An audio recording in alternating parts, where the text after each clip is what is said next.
عمل چھوٹا سا ہے، عمل چھوٹا سا ہے، آپ خود نہیں کر سکتے، کسی بڑے دسترخوان پہ بیٹھے ہیں، اس کی نیت کر لیں کہ ہم نے یہ ہدیہ ان کو دیا، اللہ سچا، اس کا حبیب سچا۔ میرے آقا نے فرمایا ہے کہ گوشت کے اوپر پھر سے غذا لگتی ہے اور وہ جنات کی غذا ہوتی ہے، وہ جنات کی غذا۔ سائنس کوئی چیز کہہ دیتی ہے کہ اس چیز کے اندر فلاں انرجی، فلاں وٹامنس، فلاں نقصان دہ چیزیں ہیں، فلاں فائدہ مند چیزیں ہیں، اندیکھے کہتے ہیں نہیں یہ چیز میرے لیے موافق نہیں ہے۔ کیوں؟ اس نے کہا یہ میرے غذائی چارٹ میں یہ چیز کاٹی ہوئی ہے۔ اسی طرح کچھ چیزیں ایسی ہیں جو ہمیں نظر نہیں آتی، ان کے فائدے، ان کے نفع، ان کا نقصان، اچھا کرنے سے کیا ہوگا یہ بھی محسوس نہیں ہوتا۔ خوشبو ہم لگا رہے ہیں، کہتے یہ نیک جنات اور فرشتوں کی غذا ہے، خوشبو تو ہم لگا رہے ہیں، ان کی غذا کا اس سے کیا تعلق ہے؟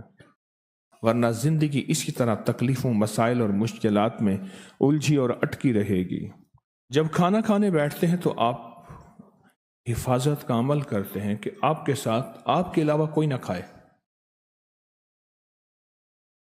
ایسی قوتیں جو ہمیں نظر نہیں آتی، جاگتے رہیں گے، توجہ سے سنیں گے۔ ایسی قوتیں جو ہمیں نظر نہیں آتی وہ نہ کھائیں، جنات ہیں۔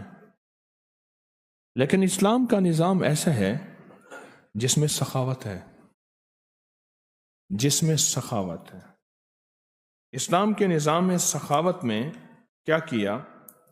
سخاوت میں یہ کیا کہ چونکہ اسلام کا نظام سخاوت کا ہے، اب اس نے کیا کیا؟ یہاں دروازہ بند کر دیا، کوئی نہیں کھا سکتا، کوئی انسان آئے اس کے ساتھ کھا لے، جنات نہیں کھا سکتے۔ اس نے بسم اللہ پڑھی، بسم اللہ وعلی برکت اللہ پڑھا۔ اب سخاوت کا نظام یہ کہتے ہیں کہ ان کے لیے حصہ کیا ہے؟ تو اللہ کے حبیب نے فرمایا ہڈیوں میں ان کا حصہ رکھو ایک، اور چھوٹے جو ذرے بچے ہوئے کھانے کے ٹکڑے ان میں ان کا حصہ رکھو۔ فرمایا ہڈیوں کو گندی جگہ نہ پھینکو، صاف جگہ پھینکو، صاف جگہ رکھو۔ اللہ پاک ان پہ پھر کوئی غذا لگاتے ہیں جو ہماری نظروں میں نظر نہیں آتی، اور وہ جنات کی غذا بنتی ہے۔ جنات کی غذا عطر ہے، خوشبو ہے، لگایا کریں۔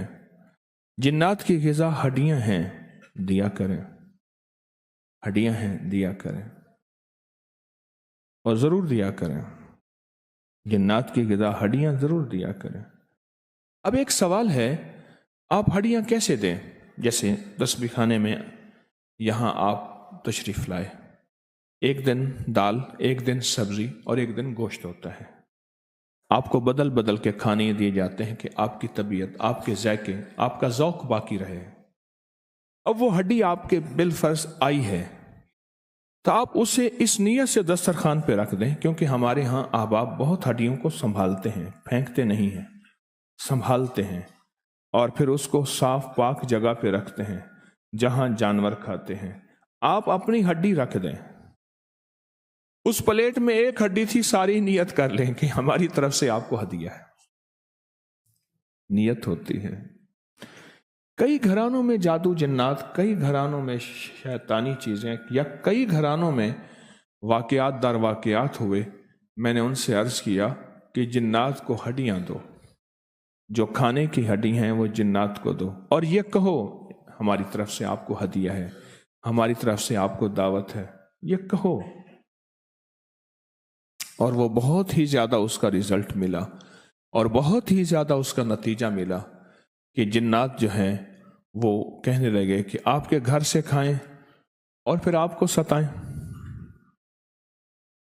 اچھا، ستانا بھی نیک جنات کا انتقام کے طور پہ نہیں ہوتا، اصلاح کے طور پہ ہوتا ہے۔ یہ ایک اور لمبا موضوع ہے۔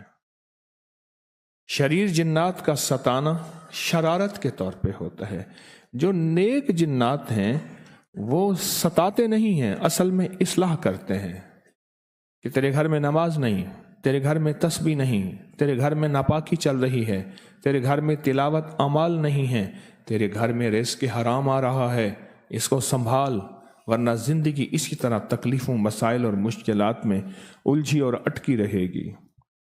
نیک جنات کا سمجھ لیں کہ اگر نیک جنات ہیں اور گھر میں کوئی اکھاڑ پچھاڑ ہے، بیماریوں تکلیفوں کی شکل میں، آگ لگ جاتی ہے، کپڑے کٹ جاتے ہیں، چھینٹے پڑتے ہیں، خون ہے، گوشت ہے، یہ واقعات ہیں، تو سمجھ لیں وہ ان کی طرف سے اصلاح ہے، تنبیہ ہے۔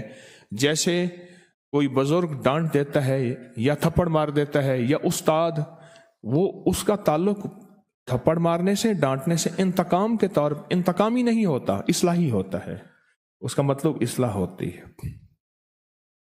گوشت کی ہڈیاں یہ چھوٹا سا عمل ہے،